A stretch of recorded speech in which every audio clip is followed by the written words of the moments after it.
3 eru með stöðu sakbornings í rannsókn á bruna á meðferðarheimilinu Stuðlum þar sem 17 ára drengur lét lífið. Rannsókn lögreglu er langt komin. Svo mikil eftirspurn var eftir hlutabréfum í Íslandsbanka að ríkið hefur ákveðið að selja alla hluti sína í bankanum eða rúm 45% fyrir 90 milljarða króna. Utanríkisráðherra hugnast ekki nýgerðir samningar fjársýslu ríkisins við ísraelsku greiðslumiðlunina Rabit. Þeir gangi þvert á stefnu íslenskra stjórnvalda. Ljóst sé að skoða þurfi ýmsa þætti í útboðsferlinu. Ekkert varð af fundi forseta Rússlands og Úkraínu í Istanbúl í dag. Friðarviðræður sendinefnda landanna gætu hafist á morgun. Hitinn fór yfir 26 stig á Egilsstöðum í dag sem er mesti hiti sem mælst hefur í maímánuði. Nemendur í Hallormsstaðaskóla voru kófsveittir að undirbúa matjurtagarða fyrir sumarið.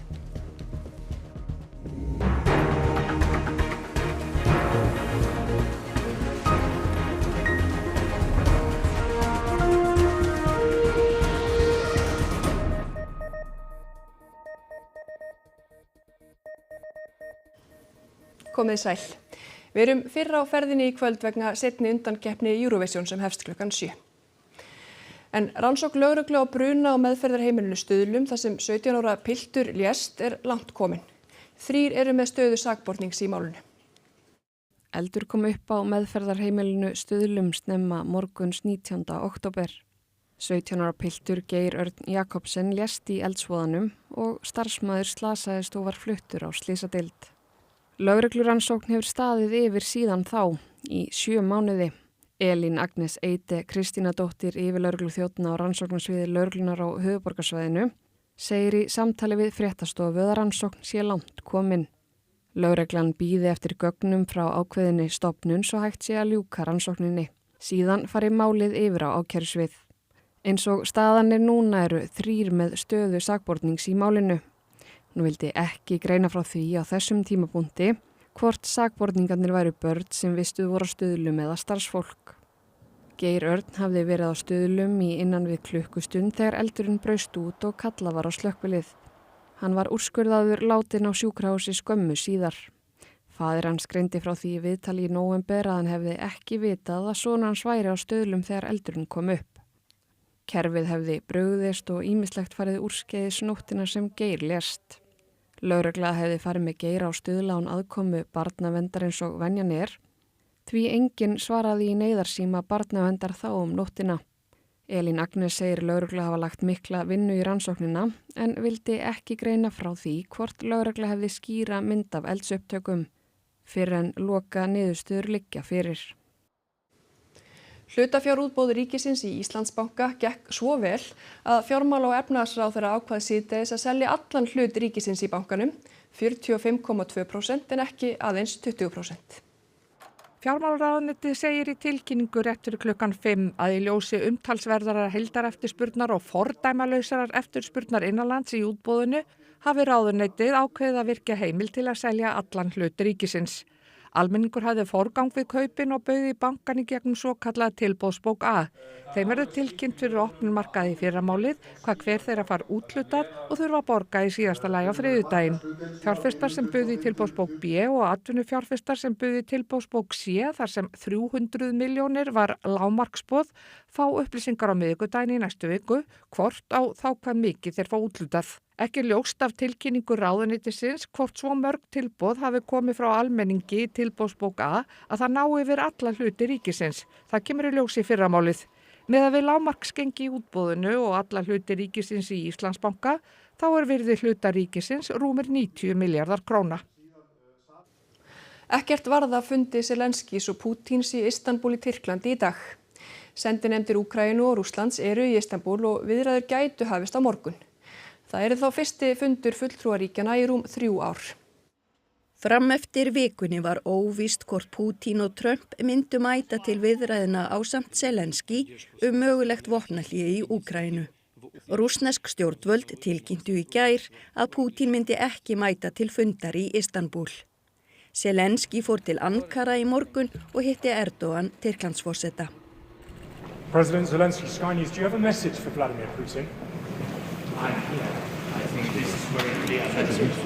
Fyrir rússnesku sendinefndinni fer Vladimir Medinski, aðstoðarmaður Pútíns og fyrrverandi menningarmálaráðherra. Úkraínsku sendinefndina leiðir varnarmálaráðherrann Rustem Umerov. Zelenski lýsti yfir vonbrigðum með að Pútín skildi ekki mæta og sagði það til merkis að honum væri ekki alvara samninga. Поки що ми не бачимо серед присутніх ті, хто дійсно ухвалює рішення, хоча це була, хочу нагадати, пропозиція русских. Trump hafði lýst yfir vilja til að mæta til Istanbul ef Pútín yrði þar. Look, nothing's going to happen until Putin and I get together, okay? And obviously he wasn't going to go. He was going to go, but he thought I was going to go. He wasn't going if I wasn't there. And I don't believe anything's going to happen, whether you like it or not, until he and I get together. Á meðan heldur stríðið áfram og Jana vonar að dauði sonarinnar hafi ekki verið til einskis.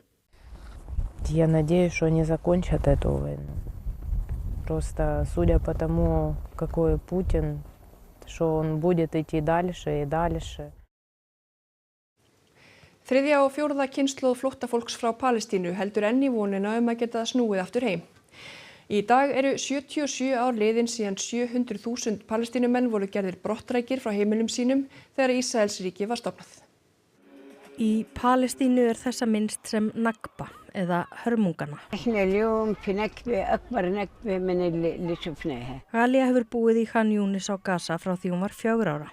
Þangað flúði fjölskylda hennar og á sinni 81 árs ævi hefur hún lifað mörg stríð. ولا حرب زي حرب اللي احنا فيها ولا عمره سمعنا بحرب زي هذا الحرب.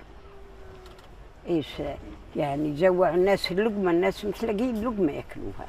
Í dag eru tæpar 6 milljónir palestínskra flóttamanna á skrá hjá Sameinuðu þjóðunum. Mörg búa í flóttamannabúðum innan Palestínu sem voru í byrjun tjaldbúðir en hafa breyst í þröng og illa byggð hverfi. Shahir frá Lut sem nú innan Ísrael en fæddist í Al-Amari flóttamannabúðunum.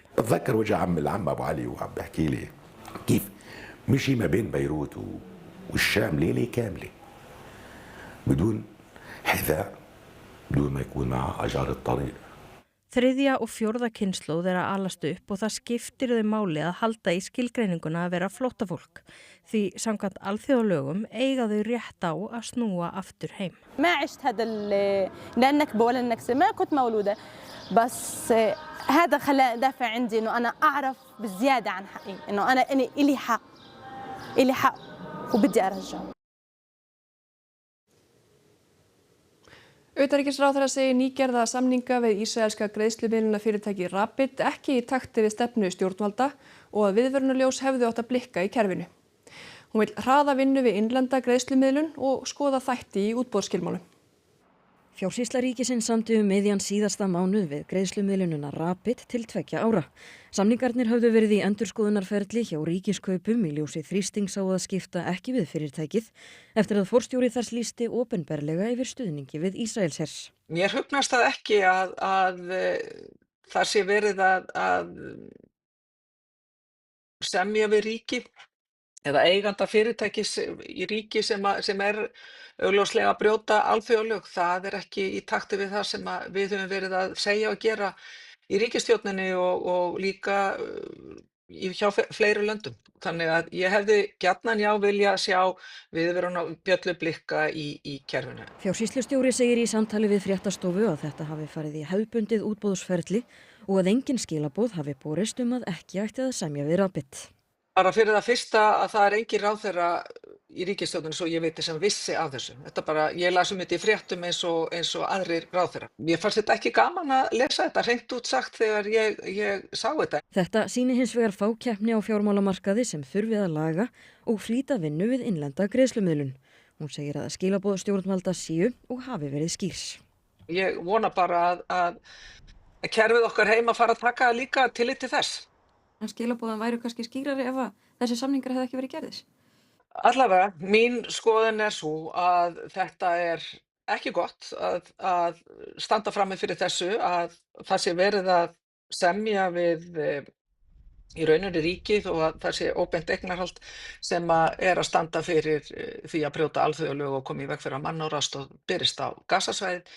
Þar afstöðu okkar í ríkisstjórninni alveg skýr. Síðan verður bara að skoða ýmsa þætti greinilega í útboðsskilamálu sem að þarf að fara yfir hjá ríkinu því við hljótum að ráða því eins og ég segi við hverja og hvaða siðlegu og lagalegu reglu við setjum.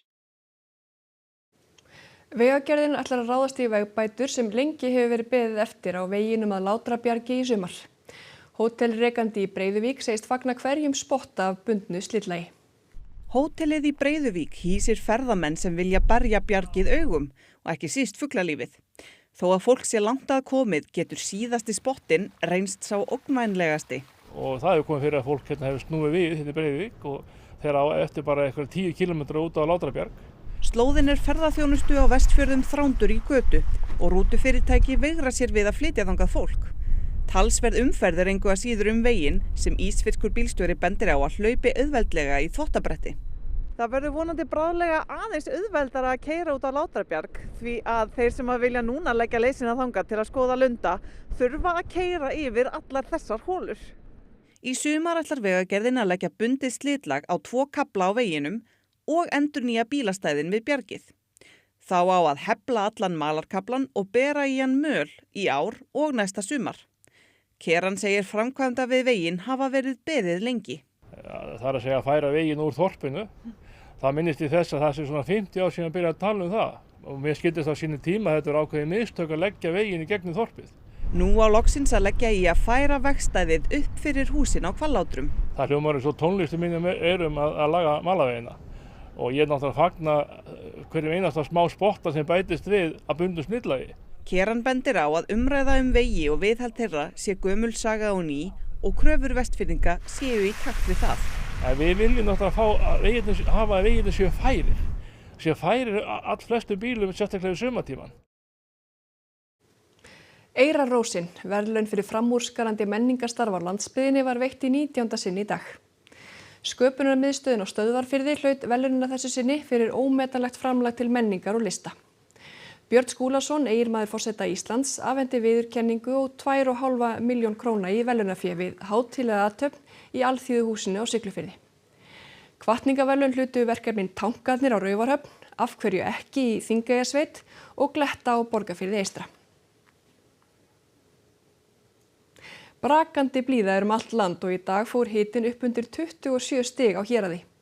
Hjá Háskóla Íslands á Hallormsstað var eiginlega of heitt til að undirbúa matjurtagarðana en þar verða setta niður sannkölluðar tímamóta kartöflur.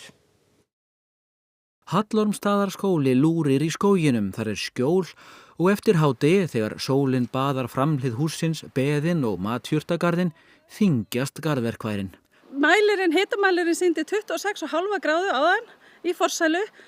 Og það eiginlega of heitt til að vinna hérna úti í garði. Við erum bara kófsveittar að reyna að gera eitthvað. Matjurtagarðurinn var lokaverkefni nemenda á framhaldsskólastigi í skapandi sjálfbærni. En nú námið komið á háskólastig og í fyrsta sinn hægt að sækja hjá Háskóla Íslands. Námið gengur meðal annars út á sjálfbæra nýtingu og staðbundin hráefni. Hægt að fá grunndiplóma eða nýta námið sem aukagrein með öðru námi, svo sem fyrir kennara. Námið 1 ár og það pláss fyrir 40 nemendur og stúdentagarðar í boði. Og kartöflurnar sem settar verða niður þetta sumarið verða hér kallaðar tímamóta kartöflur. Það verða háskólanema sem munu taka upp þessar kartöflur. Því að Hallormsstaðarskóli komin í samstarfi við Háskóla Íslands þannig að námið í skapandi sjálfbærni verður á háskólastigi frá og með haustinu í haust. Nú loksins komið staðbundi háskólanám á Austurlandi og við erum bara komið með Háskóla Íslands sem mikið gleðiefni. Velkomin Hrafn Guðmundsson. Það féllu hitamet í dag. Já, heldur betur. Það féll þarna á Egilsstöðum, við Egilsstaðaflugvöll og heila gráðu. Metið var frá 1992 á Vopnafirði. Þannig að þetta er heldur betur slegið en síðan spurning svona hvort það gerist aftur. Það var svolítið óvenjulegt með þessa stöðu þarna að Hafgolan kom eiginlega bara seint og síðan meir hérna inn. Í gær kom Hafgolan með krafti, þannig að það var svona engin sterk sunnanátt eða hnúka þeir sem hélt á móti Hafgolan í dag en samt kom hún ekki, þannig að þetta er svona svolítið skrítinn stað. En svona yfirleitt þá það hafgóla eða þokuloft sem kemur í veg fyrir svona hitamet. Það er örugglega mörg búin að liggja við veðurspánni fyrir næstu daga og spáin góð, það sól og heiðskýrt næstu allt land. Geta fleiri hitamet fallið heldurðu? Ég allavega stöðvamet, já, en þetta er ekki svona allsherjar að fer líklegast ekki yfir 26,6 gráður eins og gerði í dag, en þó aldrei að vita. En það verður ótrúlega góð staða næstu daga og alveg fram yfir helgi. Þannig að þetta er bara mjög óvenjuleg staða, mjög hlýtt. Hitametið frá því 92 var seinni hluti maí, þannig að þetta er miður maí. Þannig að þetta er mjög óvenjulegt, já. Og síðan er bara gott veður all land, en það er þetta þokuloft og hafgóla, það svona setur smá strik í reikningin með svona háar hitatölur. Já, geta þetta árið. Takk fyrir þetta, Hrafn, þú ferð nánar alltaf eftir. En í Kópavogi standa nemendur í Kársnesskóla fyrir árlegum góðgerðardegi þar sem þeir safna peningum til styrktar góðu málefni. Og Alexander Kristjánsson, það viðrar nú býsna vel til fjáröflunar í dag, eða ekki? Jú, ætli það ekki. Við erum reyndar komin hérna inn í Kársnesskóla. Hérna hjá mér er Rut, kennari. Já, Rut, það nóg að vera hérna hjá okkur í dag. Já, við erum hér að halda upp á góðgerðardag Kársnesskóla og hér er mjög mikið að vera. Og við erum að styrkja minningarsjóð Bryndísarklöru í ár og það er mikið gleði og nóg að vera allan skóla. Það er svona eitt og annað sem maður getur gert. Mér skilst að það séu spámenn hérna inni. Já, það eru stöðvar allan skólan og hér eru spámenn að spá í tarotspil og Við þurfum nú aðeins að fá þá til að spá fyrir okkur, strákar. Eru þið til í að spá fyrir honum við tökumanni? Við getum alveg gert það.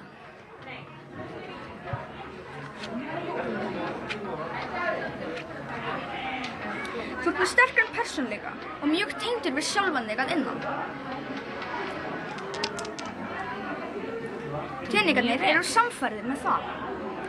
Þér gengur vel í öllu sem þú gerir. Þetta var ekki flóknara en það. Hvað eru þið búin að spá fyrir mörgum hérna í dag? Það er erfitt að telja. Nokkra, kannski svona 15, 30, eitthvað þannig milli. Og þetta er bara svona náðagáfa sem kemur til ykkar? Já. Takk fyrir þetta, strákar. Ég hugsa að við látum þessu lokið hérna úr Kársnesskóla. Takk fyrir það, Alexander Kristjánsson og spámennirnir ólegu. En það skulum við forvitnast hvað verður í íþróttafréttum kvöldsins.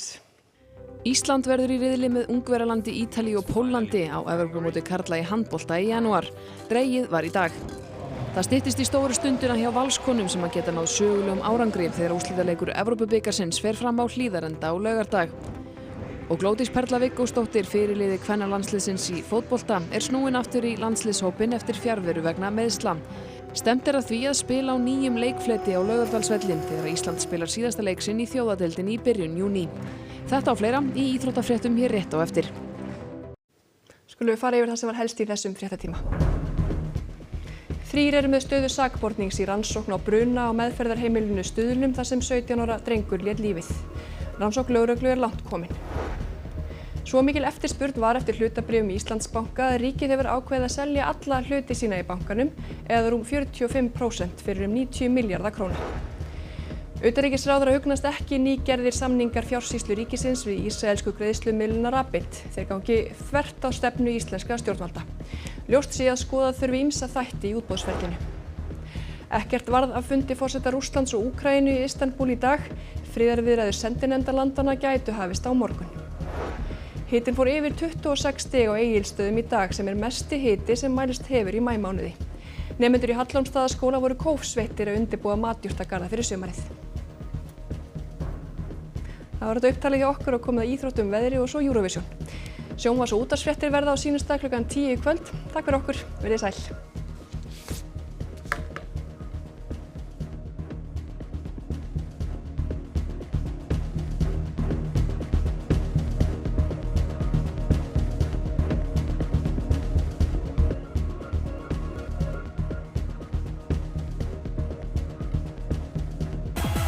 Eurovision-veislan er framundan á RÚV.